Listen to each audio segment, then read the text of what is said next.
Bonjour à tous et bienvenue dans Souvenirs d'écolier. Aujourd'hui, pour m'accompagner, Lucie Bernardoni. Bonjour Lucie. Bonjour Malika, c'est un plaisir d'être là. Pour moi aussi, plaisir de te recevoir. Donc tu es chanteuse évidemment.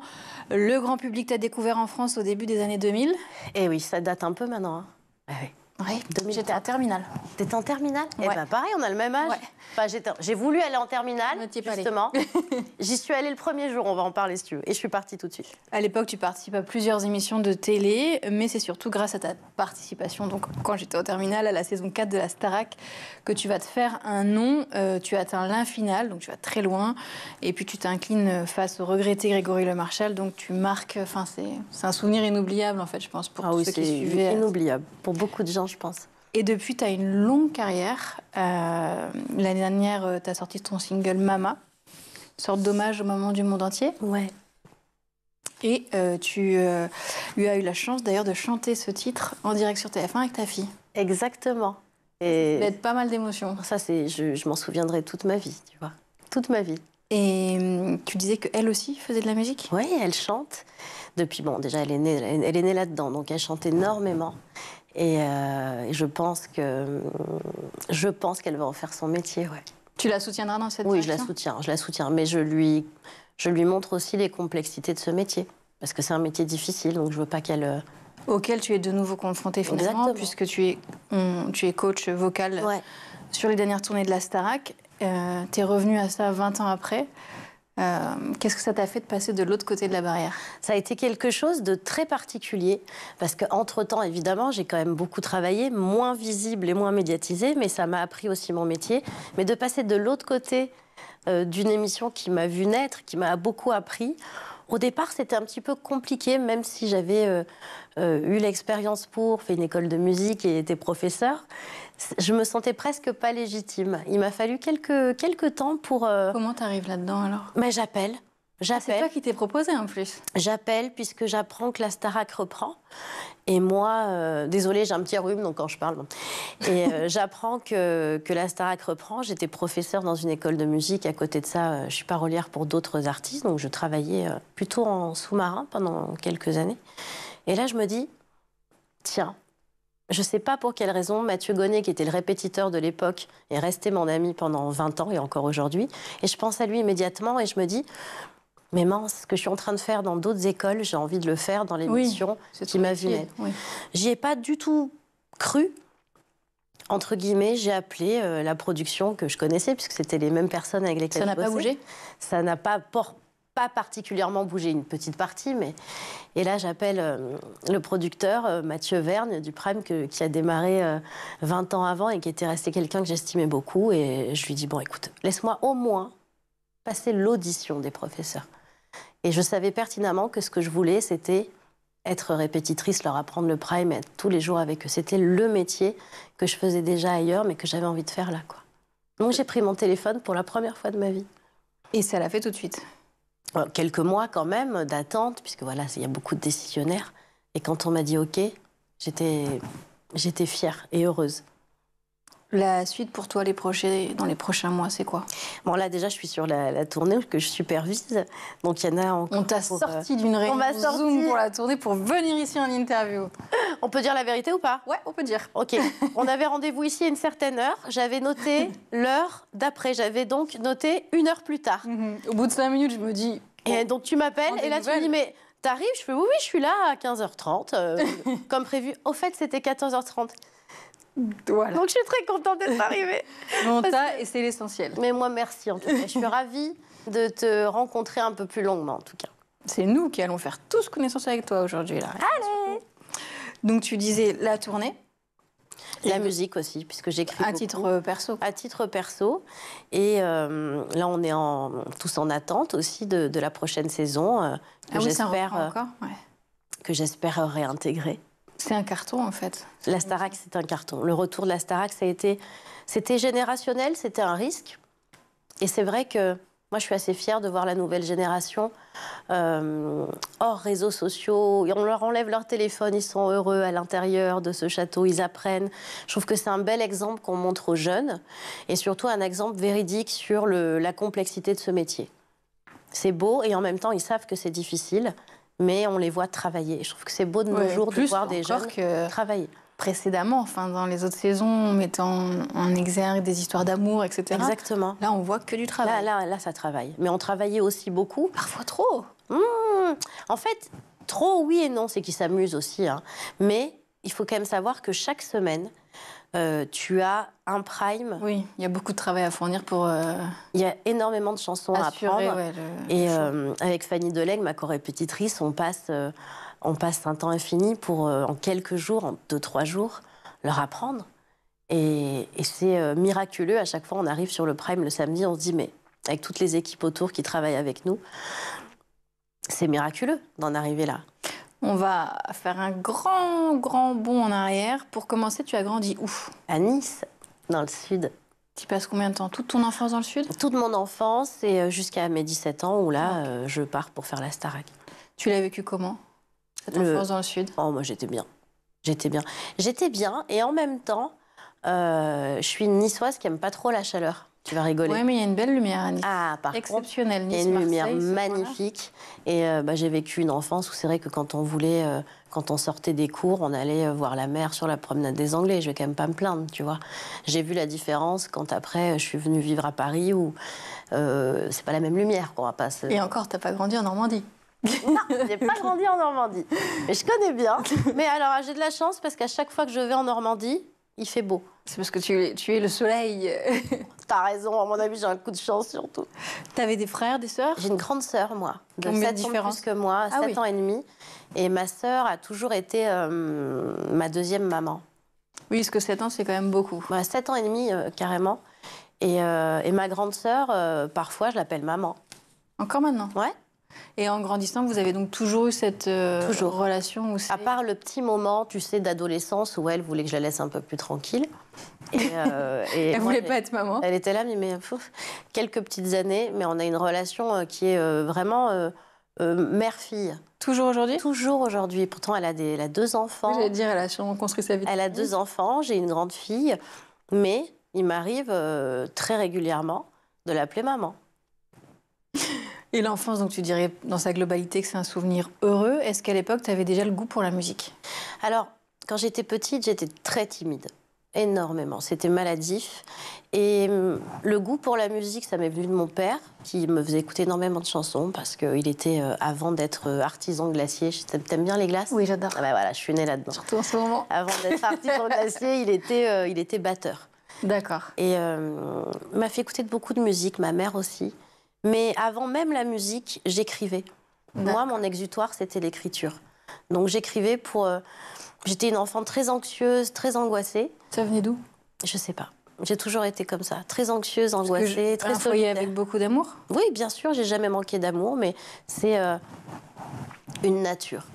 Donc voilà, et j'écrivais. Et ta manière de travailler dessus, c'était d'écrire? Exactement. Et ensuite, petit à petit, je me suis rendu compte que les mots que j'écrivais, j'avais envie de les mettre en musique ou de chanter. Je me suis rendu compte que lorsque je chantais, ça sonnait pas trop mal. Tu découvres à quel âge que tu as une belle voix? Je dirais 7-8 ans. C'est très tôt. Je me rends compte, dans la chambre de ma sœur, je mets une cassette audio. Oui, pour les plus jeunes, ça existait. Voilà, un crayon, une cassette audio, tu remontes. Ouais. De Céline Dion. Ouais. Ah oui, en plus, tu attaques par je sais du pas lourd. Pourquoi, il y avait une cassette audio de Céline, je me rappelle, il y a marqué Columbia en rouge sur la cassette, enfin bref. Et il y a une chanson de Luc Plamondon, je sais plus, le fils de Superman, je sais pas pourquoi ça me revient maintenant, quoi. Et je l'écoutais tout le temps et d'un coup, je me mets à chanter. Toute seule. Bon. Et je me rends compte que ça me plaît déjà, la sensation me plaît. Et ma sœur rentre dans la chambre et me dit « C'est toi qui chantes ?» Je dis « Bah ouais. » Et là, j'ai eu peur. Je me suis dit « Mais oui, je chante. » Elle me dit « Mais tu devrais chanter. » Non, pendant des années, j'ai chanté dans mon coin. Et je continuais d'écrire. Et petit à petit, je me suis rendu compte que ça m'aidait à être moins timide. Donc il n'y avait que ta sœur qui savait que tu avais ce talent? Et ma mère et mon père qui l'entendaient forcément, mais bon, ils étaient très occupés aussi à travailler. Mais oui, c'était que. Et petit à petit, je me suis rendu compte que ça me faisait tellement de bien qu'il fallait que je me donne la peine de le faire. À quel âge? Quelques années plus tard, peut-être vers 10 ans, ouais. 10-11 ans, où là, j'ai carrément... Tu prends des cours de chant? J'ai pris des cours de chant. J'ai demandé à mon anniversaire aussi à En plus des cours de chant, à avoir un enregistrement d'un petit studio pour mon anniversaire. Donc là, tu passes Ah ouais, exprès, parce que moi, je lisais beaucoup, j'adorais regarder, lire tout et n'importe quoi. Et je savais qu'il fallait que j'envoie ma cassette pour des castings ou des choses comme ça. Et tu enregistres sur une chanson que tu as écrite ou sur... J'avais enregistré sur un titre de Pocahontas, l'air du vent, et un titre inédit que quelqu'un que je connaissais avait écrit dans l'endroit où je prenais des cours de chant. Et je savais qu'il fallait que j'ai un enregistrement de moi pour l'envoyer. Parce que, je sais pas, c'était quelque chose que j'avais quelques temps plus tard dans Télépoche. Alors tu vois, ça c'est les magazines de l'époque. Je vois qu'il y a un casting pour devenir la voix de la petite Sirène 2. Ok. Et là, envoyez vos cassettes. À l'époque, ils disaient cassette ou CD. Et là, je me dis, je découpe, tu sais, je montre à ma mère, je découpe le truc. Et là, j'envoie. Je fais, ben voilà, j'avais ce qu'il faut, j'envoie. Contre toute attente, on m'appelle. Ah oui, donc... Je monte à Paris. Comme on dit, dans le sud, je monte à Paris. Je passe les castings et là, je vais au bout. Et hop, ils prennent l'autre jeune fille qui avait énormément de talent. Que deux ou trois, je sais plus. Et tant pis, ça m'a fait un peu de peine, mais ça m'a appris le métier. Et ça t'a montré aussi que tu avais été repérée quand même malgré tout, oui. Il y a même un making-of qui existe sur ça, où on me voit à 11 ans en train de faire le casting de ça. Et il me rappelle pour d'autres films. Et là, j'ai commencé à faire quelques petits doublages pour la chaîne Disney Channel, parler et chanter. Et ça m'a appris énormément de choses. Comment tu conciliais ça avec l'école? C'était pendant les vacances scolaires. Et au même moment, il y avait une émission qui s'appelait Graines de Star. T'as quel âge, là? 13 ans. Ouais. Et là, j'envoie, pareil, ma cassette, enfin non, mon CD. T'étais ton propre agent, hein? Ah ouais, moi j'avais vraiment Donc c'était quand même bien ancré en tête. Puis j'ai pas du tout des parents qui me... Tu sais, parfois, c'est la problématique des enfants du spectacle, c'est les parents qui forcent un peu derrière. Moi, c'était complètement l'inverse. Moi, ils me disaient, travaille à l'école, si tu veux faire de la musique, très bien, mais... Mais ils étaient fiers de toi, quand même. Oui, bien sûr. Mais... Convaincus qu'il y avait quelque chose à faire. Oui, peut-être, mais j'étais pas du tout dans cette relation avec mes parents de ma fille est la meilleure, machin. Ma mère a toujours été très critique et ça m'a beaucoup aidée. Et mon père étant... pas très critique dans le bon sens, hein, tiens, là, tu devrais t'améliorer sur ça, très terre à terre. Et elle travaillait, quand elle était plus jeune, au Festival du Cirque de Monte-Carlo. Donc, elle a connu ce métier, etc. Donc, voilà. Et mon père étant un ancien musicien, mais surtout un homme d'affaires, lui me faisait lire tous mes contrats. C'est-à-dire que tu veux travailler là-dedans? Très bien, tu lis tout. À 14 ans, il m'a amenée chez l'avocat pour lire mes contrats et les comprendre. T'es une bonne juriste? J'ai repris mes études de droit je t'expliquerai plus tard, quelques années après. Et maintenant, j'avoue que c'est pas trop mal. Et donc, j'ai envoyé, Graines de Star m'a appelée. Et là... j'ai fait l'émission et ça a été ma première télé. Et là, tu as 13 ans alors? Là, j'ai 13 ans. Et 13 ans et demi, je crois. Et mon anniversaire se fête, mes 14 ans se fêtent sur le plateau. Ah oui, d'accord. Donc ça marque les esprits en plus. Ah ouais. Et il n'y a pas longtemps, on avait fait une émission sur l'anniversaire de Graines de Star, les 20 ou 30 ans, je crois même. Bref. Ils m'ont repassé... Pas besoin de calculer. On ne va pas commencer à calculer. Et ils m'ont repassé les images et... Mais vous étiez plein après à...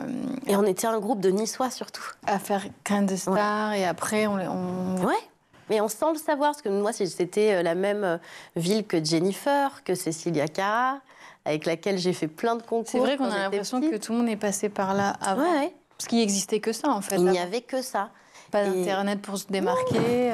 Non, c'était bien après les MySpace et Facebook, tu vois. Et il y avait beaucoup de demandes. Beaucoup de gens envoyaient. On n'était pas forcément nombreux à être reçus, mais on l'a tous fait. La sélection était beaucoup plus forte, finalement. Et donc, ça a été lancé comme ça. Et après, j'ai signé dans une première maison de disques. Ah oui, d'accord. Où j'ai pu, à 15 ans, faire la première expérience d'un premier titre qui est sorti. Une grosse maison de disques? C'était Atoll Music, je me souviens, distribué par Sony. Ils m'ont jamais lâché à l'époque, c'était merveilleux. Et là, j'ai une vraie première expérience, le studio, le tournage d'un clip, la musique, parce que moi, je suis musicienne, le fait de pouvoir être là aux arrangements. Ils m'ont donné ma chance. Et je ne dirai jamais. Et ça a un tout petit peu fonctionné comme ça, bof. Mais c'était pas grave. J'avais que 15 ans de toute façon. J'avais que 15 ans et mon but, moi, c'était d'apprendre. Je voulais apprendre. Et quelques mois plus tard, ma sœur, sans me le dire, donc là j'ai 15-16 ans, je sors ce titre, et elle m'inscrit à la Starac, sans me le dire. Et elle envoie quoi, ce titre? Elle envoie... Non, même pas, il n'y a rien à envoyer. Elle appelle, c'est un numéro, tu t'inscris. Tu sais, à l'époque, on appelait par téléphone et il fallait se rendre au casting à... Moi, c'était Marseille. Donc, c'était un premier casting, t'envoies rien, tu viens, il y a des centaines de personnes et tu chantes. Et là, bon, je me dis, mais pourquoi t'as fait ça? Jamais je pourrais vivre enfermée avec des gens, j'étais trop timide, trop... Et elle m'amène à Marseille avec ma mère... En plein bac blanc de français, j'étais contente, tu vois. C'est ce que j'allais te dire, parce que comment tu fais pour concilier les études, Mais j'ai toujours fait. la scolarité et commencer si tôt, C'était un petit peu, entre guillemets, ma carotte, quoi. Tu peux faire de la musique si tu travailles à l'école. Donc tu travaillais bien à l'école? J'arrivais à travailler bien à l'école, sauf sur l'année de troisième, où on va pas se mentir, j'ai un peu lâché prise. Parce que c'est là où il y a Graines de Star. C'est là où il y a Graines de Star, mais c'est pas forcément que ça, c'est l'âge aussi. Ma fille, voilà, aussi, à 15 ans, là, en troisième, et c'est souvent l'âge où tu te poses beaucoup de questions. Donc, c'est un peu compliqué à concilier, mais le fait de savoir que je pouvais faire de la musique me donnait quand même envie d'avoir au moins mon brevet, tu vois. Donc voilà, c'est à continuer comme ça. Je suis partie faire les castings, et 1, et 2, et 3, et 4, et 5. Et les professeurs, comment ils se comportaient avec toi? Parce que une émission comme Graines de Star apporte beaucoup de visibilité. Est-ce qu'après, on a un comportement normal Moi, j'étais toujours très timide et j'avais pas particulièrement... j'étais pas la jeune femme, la jeune fille populaire de la classe, pas du tout. Moi, j'étais la timide de mon côté. Les professeurs ont commencé à me demander de chanter de temps en temps, mais les élèves et les camarades, c'était dur. Sauf peut-être dans les cours de musique? Au cours de musique, ouais. Mais même dans les cours de musique. Parce que on se moquait plus que Mais de quoi on se moquait? Du fait de tiens, toi, t'es passé à la télé. C'était les enfants. Oui, mais tu t'étais pas ridiculisée. Non, mais tu sais, à part quelques amis proches, copains profs de la classe, il y avait quelque chose d'assez difficile. La jalousie? Ouais, je pense. Et c'était pas toujours simple. Et ça m'étonnait pas plus que ça. Parce que moi, j'étais dans mon coin, je demandais rien à personne, en fait, à l'école. Moi, j'étais assez discrète. Et on venait quand même te chercher, en fait. Et on venait quand même un peu me chercher. J'en ai pas souffert plus que ça. Puisque j'avais... C'était pas du harcèlement? Non. Non, j'ai pas eu de harcèlement. Mais ça le frisait. Et j'ai décidé d'avoir beaucoup de recul avec ça. À quel âge tu dis je vais avoir du recul? À 13 ans. Tout de suite? Ouais. Grande maturité, quand même. Je sais pas, je savais ce qui me faisait du bien. Et comme j'étais déjà de nature à me poser énormément de questions, à être anxieuse, je savais que pour ma survie, pour mon bien-être, il ne fallait pas que je m'en rajoute. Et surtout, on avait une chance, nous, à notre époque, c'est que nous, on n'avait pas les réseaux sociaux. Donc, si tu veux... Tu rentrais chez toi, c'était fini? On rentrait chez nous, c'était terminé. Là, les petits, maintenant, ils rentrent chez eux, ça peut continuer. Et ça, il y a une grosse, je trouve, une grosse réforme ou un gros travail à faire pour empêcher ça. C'est quelque chose dont tu parles avec ta fille? Oui. Énormément. Parce que là... 15 ans, troisième, je ne peux pas me permettre de faire autrement. Plus réseaux sociaux. Elle a les réseaux sociaux, j'imagine. Plus qu'elle a, bien évidemment, plus le fait d'être venue chanter avec sa maman sur un titre qui s'y prêtait. Sinon, je ne l'aurais pas fait. Ça lui a donné une certaine, entre guillemets, visibilité, où j'ai voulu qu'elle s'en protège. Mais... je ne connais pas, moi, à son âge, l'effet des réseaux, puisque je ne les avais pas. Donc je vérifie, j'en parle. Est-ce que tu as l'impression que ça s'est bien passé? Oui. Oui, ça s'est bien passé parce que je lui ai toujours beaucoup parlé. Maintenant, c'est une attention de chaque instant pour nous en tant que parents. Mais on ne peut pas tout contrôler. Tu lui mets des règles sur l'usage qu'elle peut faire de son smartphone, des réseaux? Oui, j'essaie. C'est quoi, les règles? Les règles, c'est tu ne publies pas n'importe quoi, tu ne fais pas de live. Pas de live? Non, parce que je l'ai surprise une fois en train de faire un live. Je dis non, ça, c'est pas possible. Et là, maintenant, 15 ans, c'est un petit peu plus compliqué, mais je ne poste pas n'importe quoi. Ça t'oblige à être tout le temps en train de regarder ce qu'elle fait? Ça m'oblige à être sur TikTok, alors que j'allais y venir. Je comprends rien. J'ai un compte TikTok où j'essaie et je suis là, je fais... Qu'est-ce qu'elle fait? Et j'essaie. Mais on va pas se mentir, c'est difficile. On peut pas tout contrôler. T'es négative, là. Non, c'est difficile dans le sens où on peut pas Non, non, au contraire, c'est pour les autres parents que je dis ça. On peut pas tout contrôler. Il faut aussi, dans une certaine mesure, les laisser faire leur propre Bêtise alors? expérience, tu vois. Mais après, j'ai quand même de la chance. Elle fait pas n'importe quoi. Elle poste de la musique. Donc, tu vois, moi, j'ai pas non plus ou du maquillage. Parce que... Elle est suivie? Elle est suivie en plus. Et oui, elle est suivie. Bientôt, elle va te dire, je vais faire la Star Academy. Moi Alors aussi. ça, elle peut pas. Hein. Déjà, elle est trop jeune. Et ça serait pas possible parce que C'est interdit dans le règlement? Bon, il n'y a pas d'interdiction dans le règlement en soi, mais non, c'est pas. Est-ce que tu l'encouragerais à participer à une émission du même acabit?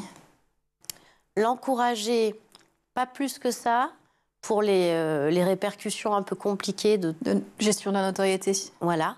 Mais l'empêcher, non. L'empêcher, non.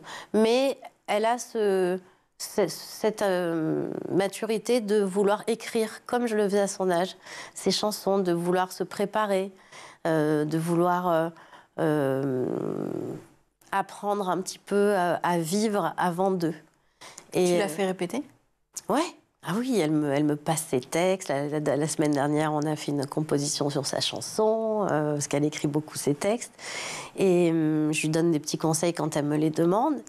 Et je l'empêche pas, mais c'est normal qu'elle, en plus, elle voit tous les jours la complexité de ce travail, puisqu'elle voit ce qui marche moins. Il y a énormément de monde sur le marché.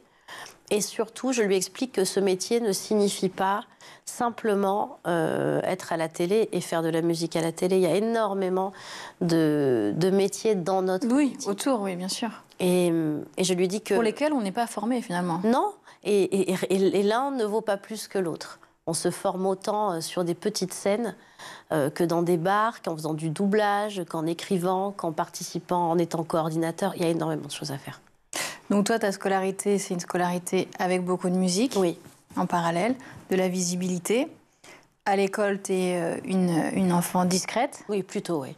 Pas beaucoup d'amis, alors, finalement? Pas tant que ça, non. T'en as gardé de l'époque, quand même? Ah, j'ai gardé tous mes amis de l'époque. Parce que ça, c'était des vrais amis. Ah, bah moi, j'ai 4-5 amis, c'est mes amis d'enfance. Mais alors, j'ai commencé à m'ouvrir un petit peu plus au lycée, j'avoue.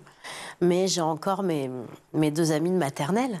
Vanessa et Jessica. Ça, c'est improbable. Je crois que tu dois être la seule ici. Ah non, mais elles sont à Nice. On s'appelle pas tous les jours, mais par contre, ce sont mes amies d'enfance. Et mes amis de collège et lycée, je les ai encore. Et on est tout le temps en contact parce que j'en ai pas beaucoup, mais j'avais un vrai noyau. Et on s'était promis avec mon ami au lycée qu'on serait la marraine l'une et l'autre de nos enfants. Et alors? Et on l'a fait. Je suis la marraine de son fils et c'est la marraine de ma fille. C'est beau. Et ouais. Est-ce qu'il y avait, en dehors de la partie artistique, des matières pour lesquelles tu avais une appétence particulière? Oui, la littérature, le français. J'étais ce qu'on peut... Tu vois, la nullité en maths, tu vois ce que ça veut dire? Eh bien, pire.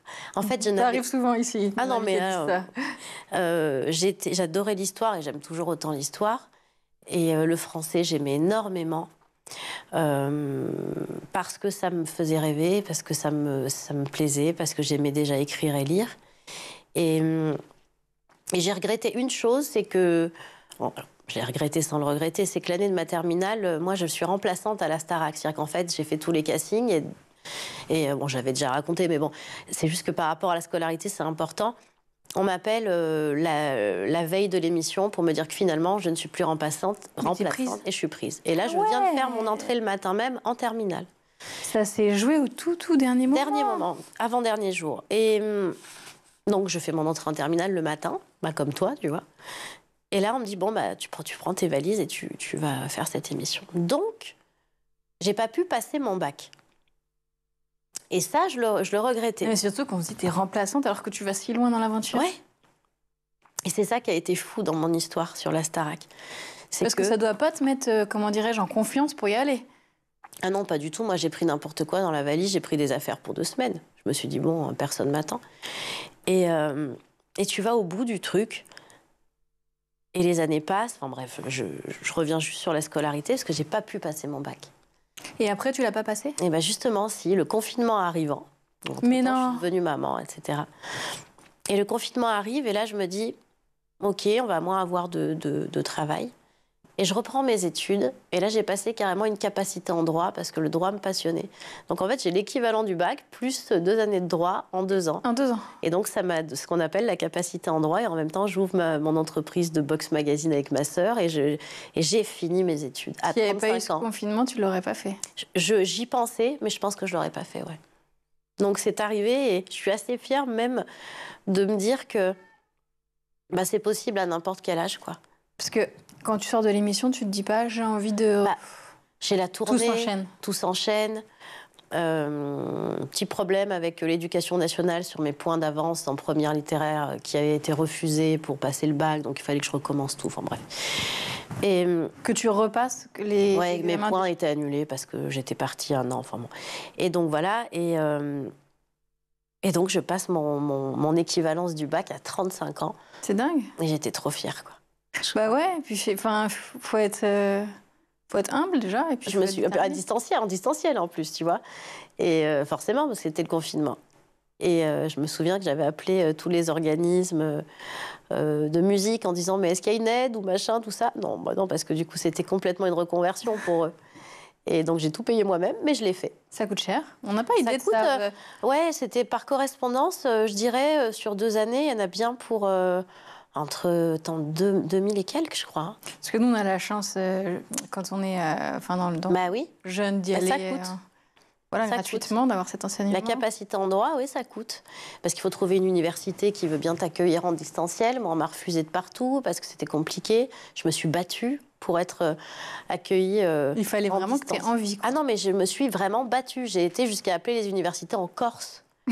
Et finalement, l'université de Rennes m'a acceptée en distanciel. Ma ville de naissance. Merci Rennes. Je ne les remercierai jamais assez parce qu'ils ont été formidables. Bon, quand on voit ton parcours, on se dit elle a toujours voulu être dans la musique, musicienne, chanteuse, autrice. Je te pose quand même la question, est-ce que, plus petite, il y avait un autre métier qui te faisait rêver? Oui, mais alors c'était très étrange. Je voulais être magistrate ou avocate. T'y viens finalement, après plus tard. Ouais, tout ça m'intéressait en fait. J'avais envie J'aimais bien, j'aimais beaucoup. Et ça, et j'avais fait une fixette aussi plus à l'adolescence sur la DGSI. Je m'étais dit bon, et je t'assure qu'un jour j'ai failli passer le concours après avoir fait... Mais pourquoi? J'avais envie de me rendre utile en étant analyste. Je suis passionnée par tous ces sujets, ça me passionne. Et comme je lisais beaucoup, je me suis dit tiens, je pourrais être un peu utile. On l'a pas fait, hein, on va pas se mentir, je suis pas allée au bout. Voilà. J'ai l'impression que ça a été assez fugace comme idée, c'est vite parti. J'ai resté, j'ai lu beaucoup de bouquins là-dessus, c'est très bien.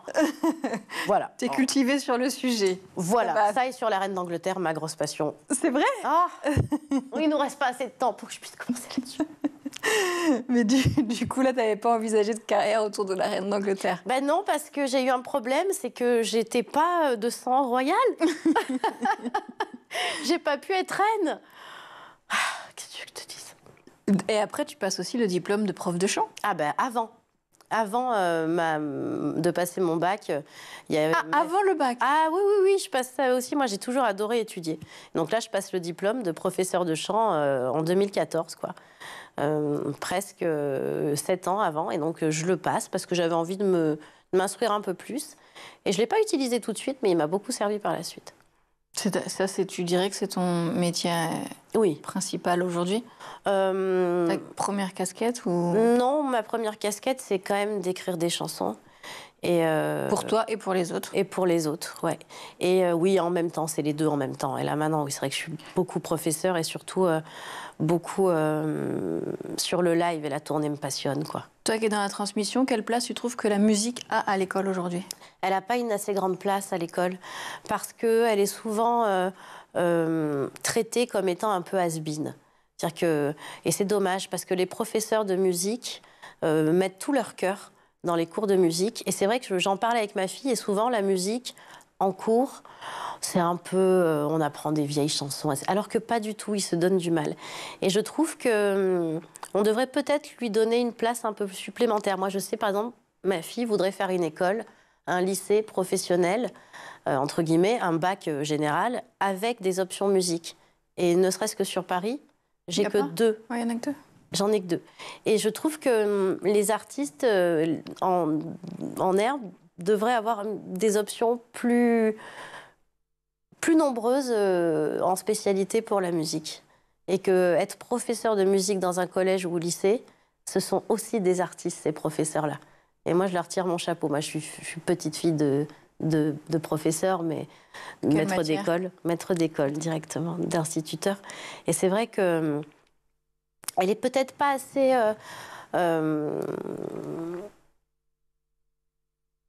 prise au sérieux par certains élèves. Qu'est-ce qu'on peut te souhaiter à toi pour la suite? Déjà, que tout continue et que je puisse continuer à travailler autant et pouvoir avoir toute ma famille en bonne santé et continuer de travailler. C'est ça qui est le plus important, le reste. C'est du bonus. C'est de la littérature, comme on dit.